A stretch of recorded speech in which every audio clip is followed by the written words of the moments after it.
You're trying to do things that even the people that have done it can't even fully explain to you a path of how to do it. Genuinely, I think people should stop trying to get people to understand them. Stop worrying so much about people understanding them. Not in a sense of like hurt everybody and make people super confused. I mean, when it comes to art, don't worry about who understands.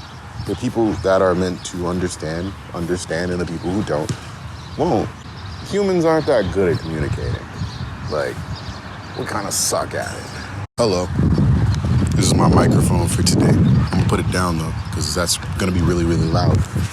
Hey, how's it going? I'm CamHayden.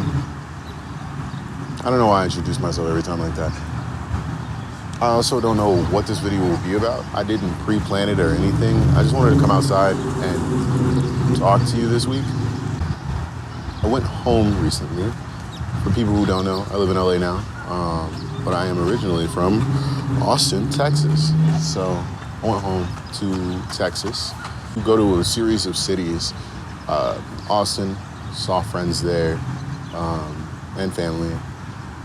Went to like Aubrey, saw friends / that are really just family there, and then went to Denton, Texas, one of the gyms of Texas. Nobody speaks on it, or whatever, we'll talk about it. One of the gyms of Texas. Saw all the people I used to work with, spent some time getting to see old roommates, old friends. The sun is glaring, so if you see me look away, it's not because it's awkward, it's because the sun is, there's not a cloud in the sky. That blooper is not a lie, it's a real serious statement. I've been home in like a year and a half since I moved.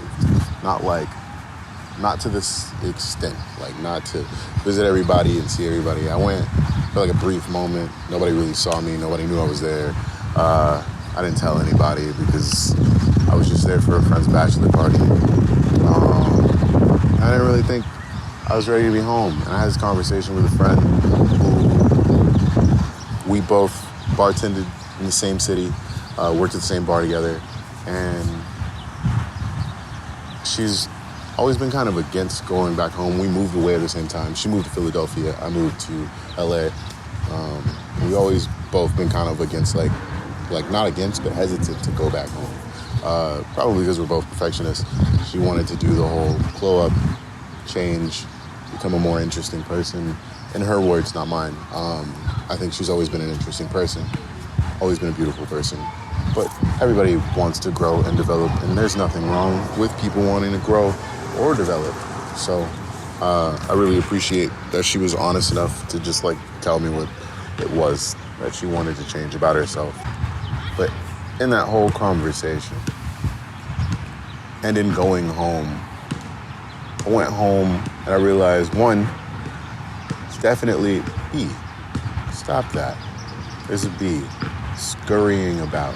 Oh, there it goes. Going home, I remembered that I didn't like explaining myself as a person. I never really enjoyed explaining myself as a person.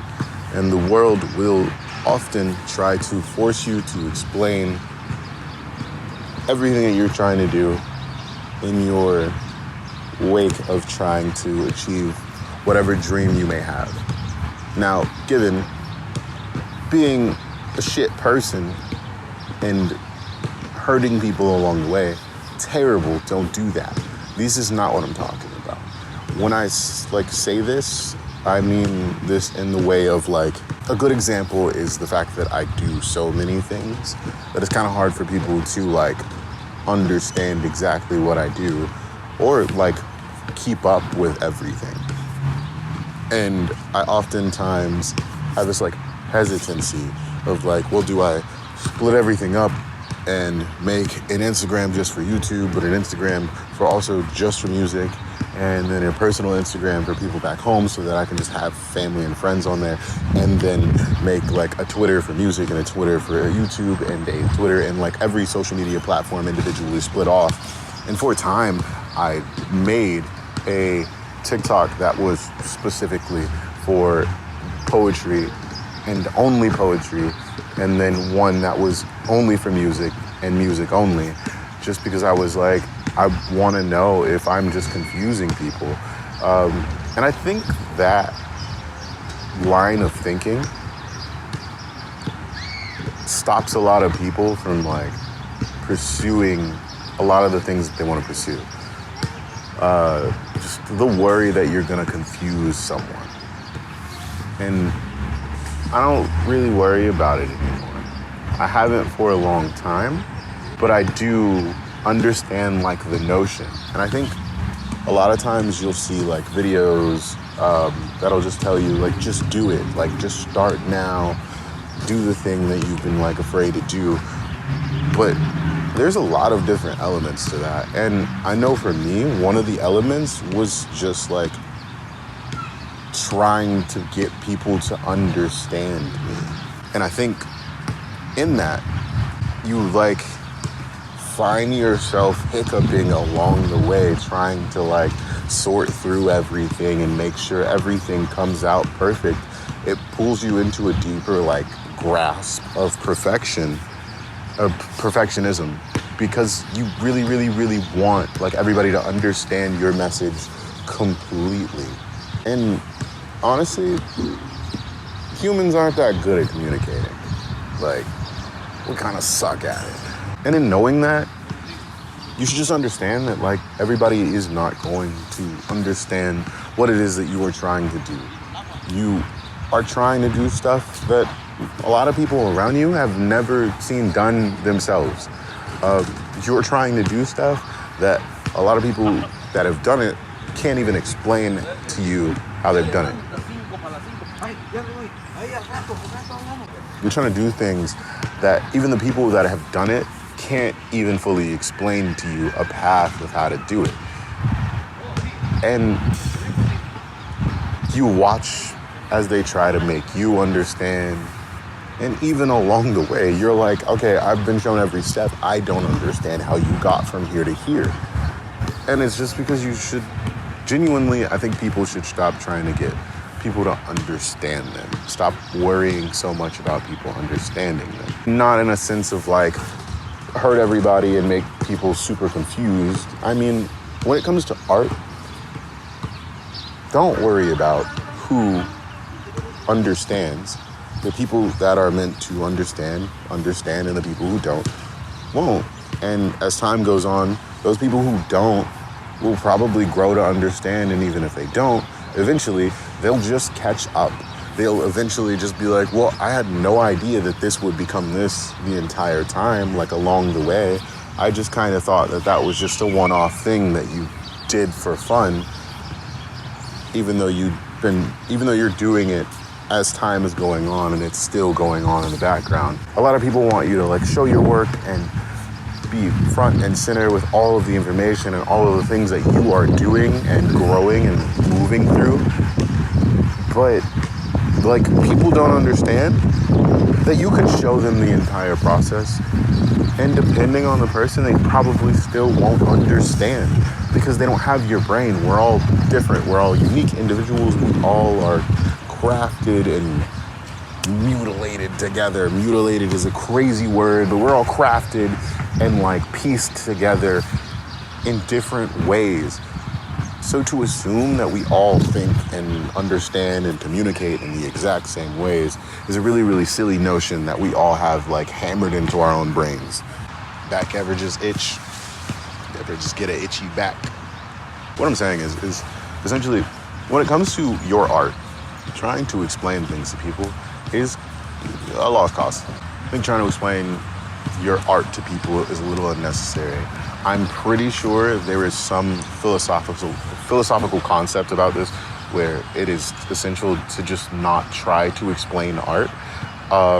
And I'm sure there's a few people who have stated this before, but I do think it's an important notion to like realize. And why would I say that I realized this while I was home? I'm not really sure. I got home, and in seeing all of the friends that I was seeing, they were like, whoa, hey, I saw this. Seems like you're having a great time doing this. You seem really happy. I saw you do this. I've been seeing this. I've been watching this. when is this coming out? And it was like, people were keeping up. And in my head, the entire time, I was like worrying, delaying myself and worrying, try to make sure that everything was so concise that everybody could see and understand it. But they could the whole time. And it was just me that was really, really concerned about that, not them. I think that was part of the reason that like going home was like a really, really necessary thing for me. That, and then being inundated with all the questions of like, oh, do you miss home? Do you think you're gonna come back? And I'm like, as much as I love the people, I don't love a lot of aspects about Texas, which is not to say that Texas is a horrible place to live. For a lot of people, Texas is a great place to live. For me and the things that I want, and like, I'm starting to look into like Maslow's hierarchy of needs to like try to determine where I actually want to be like living. Because for now, it is LA. Everybody that's like close to me knows that the answer that I give whenever they're like, how long do you think your stay in LA is for now. I love LA. It's a great place to live. It comes with its ups and downs, but every single place that you will ever live comes with its ups and downs. The thing that you are always looking for is usually just like in that like hierarchy of needs. The things that you are looking for fluctuate between people too. So like, I wouldn't think too deeply about it. It's a really, really common thing that people talk about all the time, but it doesn't really matter where you live. If you don't find it in yourself to situate the issues that you have with yourself, no matter where you go, you're not going to enjoy the place. So like, I've enjoyed LA the entire time I've been here.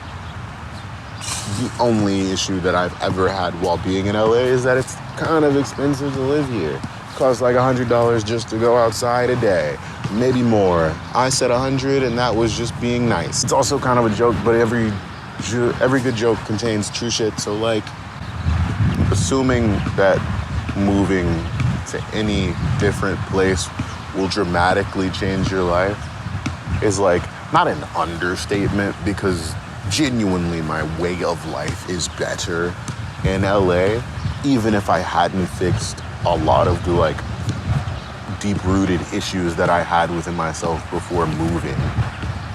I would still be like, my way of life is better in LA, because there's just things that I cannot do in Texas that I can do here that do not go unappreciated. Things that happen in LA that don't happen in Texas and didn't happen in Texas, that just, they don't happen, so they don't go unappreciated. Like, the things that happen here, the way that life is here is very different, obviously.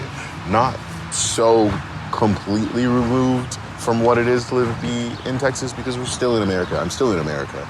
So like, there can't be that much of a cultural difference, but there are a lot of cultural differences. And I feel like at one point in time, I will probably like sit down and like have a conversation about like the differences in people in LA versus Texas. Because I will say I do like Texas people more than I do like LA people. No offense to all the people that I know in LA. You're all lovely. I love you dearly. It has nothing to do with like that. It has to do with like, I think it just has to do with upbringing. I'm not going to talk about it right now, because I do want to like have a whole like video dedicated to like things I've seen differently and like the differences between living in LA and Texas, because I feel like that's an important video, and I was one of those people who was desperately looking for a video like that. And I feel like there's a couple of things that didn't get talked about in those videos that I could talk about. So I will, and I will make a video about that at some point. But thanks for watching. In the comments, tell me how you are. Tell me how your day is. Hit like if you want to. If you didn't like this video, tell me you didn't like this video. Tell me what I could do to improve the video. But mostly, I just want to know, how are you? How's your day? How's life been for you? Anything you want to talk about, tell me in the comment section, and I'm going to talk to you about it. All right.